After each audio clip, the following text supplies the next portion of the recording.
वइन आक़बतुम फ़ाक़िबू बिमिस्लि मा उक़िबतुम बिहि वलइन सबरतुम लहुव खैरुल लिस्साबिरीन वस्बिर वमा सबरुक इल्ला बिल्लाह। तकबीर, नारे तकबीर। आपका इस्तकबाल कर रहे हैं। आ जाओ जल्दी से। चौधरी साहब जल्दी आओ ऊपर। चौधरी साहब को ऊपर आना तो जल्दी से।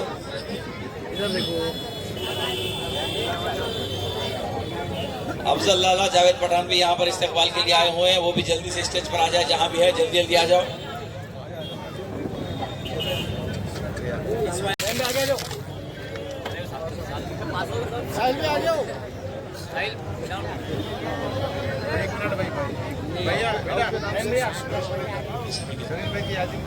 भाई जावेद वहाब साहब अगर आए हैं तो उनसे गुजारिश है कि वो ऊपर स्टेज पर तशरीफ लाएं। यूसुफ कुरैशी साहब, सालेह कुरैशी साहब से भी गुजारिश है कि स्टेज पर तशरीफ लाएं। कांग्रेस पार्टी के अंदर हम 10 ही लोग थे। 10 लोगों ने फॉर्म भरा था, 10 लोगों का एंट्री हुआ था और उन्होंने ये बताया था कि कलीम कुरैशी साहब तुमको टिकट देंगे, तुम काम को लग जाओ बोल के। ना वो 10 लोगों को दिया, ना टिकट मेरे को दिया। इसलिए मेरे को डॉक्टर साहब के साथ में आना पड़ा, क्योंकि अब मेरे पे जो पिछले इल्जाम लगाए थे डॉक्टर साहब के साथ में लेके कि डॉक्टर साहब तुम्हारे वैसे गिरे बोल के। डॉक्टर साहब मेरे वैसे नहीं गिरे थे, बहुत सारे लोग भी खड़े हुए थे और वो पिछला जो था मेरे पे इल्जाम, मैं वो मिटाने के लिए आज डॉक्टर साहब को सपोर्ट करने के लिए आया। और इंशाअल्लाह कल 4 तारीख के दिन मैं मेरा फॉर्म वापस पीछे ले रहा और मैं डॉक्टर साहब को सपोर्ट कर रहा। और तुम लोगों को बताना चाहता हूँ कि बहुत मजलिस करते हैं तुम, तो मजलिस ने ये सोचना चाहिए था कि डॉक्टर साहब को ये आखिरी टाइम था, उन्होंने बोले थे मेरा आखिरी इलेक्शन है, तो उनको सपोर्ट कर देना चाहिए था। और इम्तियाज जलील का को अभी भी बहुत सारा टाइम है, कल 4 तारीख का, कि उन्होंने उनका फॉर्म वापस लेना और थोड़ा बड़ा दिल करना और डॉक्टर साहब को सपोर्ट करना चाहिए।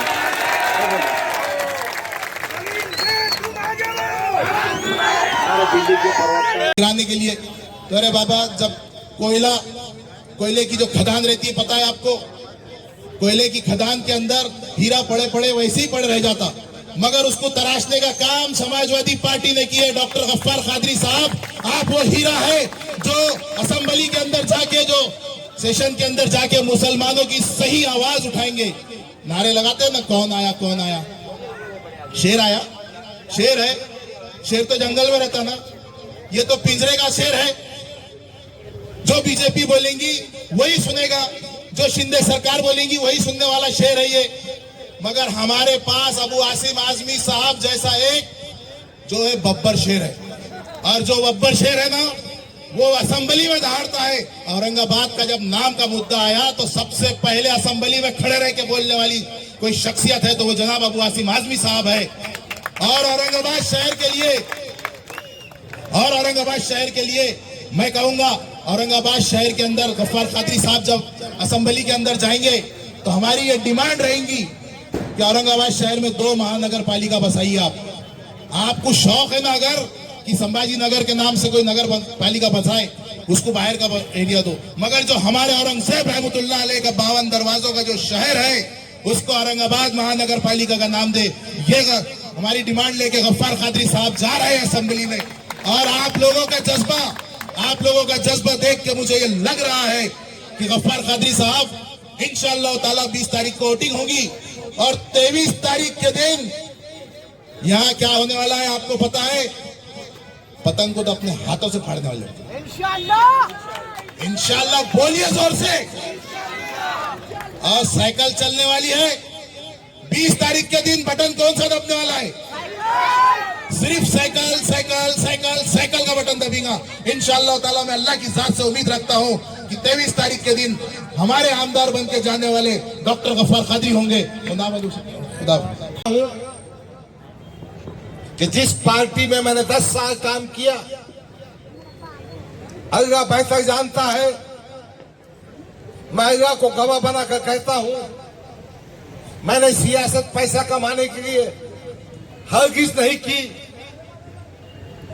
मैंने ईमानदारी से पार्टी के मकसद को आगे बढ़ाने का काम किया। मुझे याद है जब शहर में फसाद हुआ, मैं रात भर जागता रहा। काबिल मुबारकबाद है ये नौजवान, काबिल मुबारकबाद है करीम कुरैशी की टीम, काबिल मुबारकबाद है हमारे बुजुर्ग। यही नौजवान थे जिन्होंने एक कप्तान की दुकान के सामने वो जंजाग ने जो हाथ में पेट्रोल का कैन लेके आया था, घर को भागने पे मजबूर किया। नौजवानों, तुम्हारी हिम्मत को सलाम। तुम्हारी वजह से ही हमारी दुकानें जलने से बची, तुम्हारी वजह से ही हमारी माओ बहनों की अस्पताल महफूज गई, तुम्हारी वजह से ही हमारे अमन और अमान रहा। मैं उन नौजवानों से फिर दिल की गहराइयों से अपील करता हूं। जब मैं चंपा चौक से यहां आ रहा था, मैं इतना आप दीदा हो गया था। मैं आपका किन बातों में शुक्र अदा करूं कि जिस पार्टी को मैंने 10 साल दिए, ईमानदारी से काम किया और जहां जहां जरूरत पड़ी भाग भाग कर गया। देखो, सतारा डिस्ट्रिक्ट में पुसेसावी गांव में जब नूर हसनैन को शहीद कर दिया गया, मस्जिद को बर्बाद कर दिया गया, कुरान शरीफ की बेहुरमती की गई, मैं पहुंचा था। ये इम्तियाज जलील नहीं गया था, ये आदर्श के घंटियां बजा रहा था। अकोला में मस्जिद तुराबरी को शहीद किया गया और एक ज़ईफ खातून। मेरा मानना यह है, जब आदमी क़ियादत करता है, जब वो लीडर बनता है, तो उसकी अपनी माँ होती है, मगर हर माँ उसकी अपनी माँ होती है। जुगनू भी को पेट्रोल डाल के जला दिया गया। मैं वहां पहुंचा, मैंने मारी एआनत की। मुझे वो दिन भी याद है कि योगा में, धारवा में, यवतमाल डिस्ट्रिक्ट में एक नौजवान इरफान को पुलिस कस्टडी में मार दिया गया। हमने नुमाइंदगी की, पुलिस के कान पर जू नहीं रहेगी। हम हाईकोर्ट का दरवाजा खटखटाए, एक पुलिस सब इंस्पेक्टर और 4 कांस्टेबल को 302 के गुनाह में गिरफ्तार कर इंक्वायरी चल रही है। जहां जहां मॉब लिंचिंग हुई, सरकार के पावर से, सरकार के मीडिया से, सरकार की मशीन से, और इस वक्त अगर ऐसे सिचुएशन में अगर हमारी कौम बढ़ जाती है तो नुकसान हमारा है।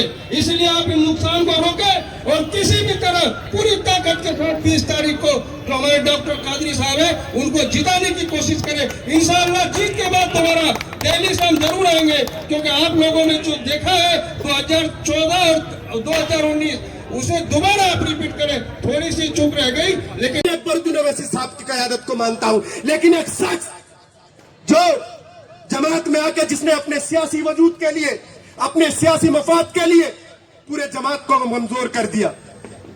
असद साहब, आप ठीक कहते हैं कि मुसलमानों ने ही मुसलमान को कमजोर किया है।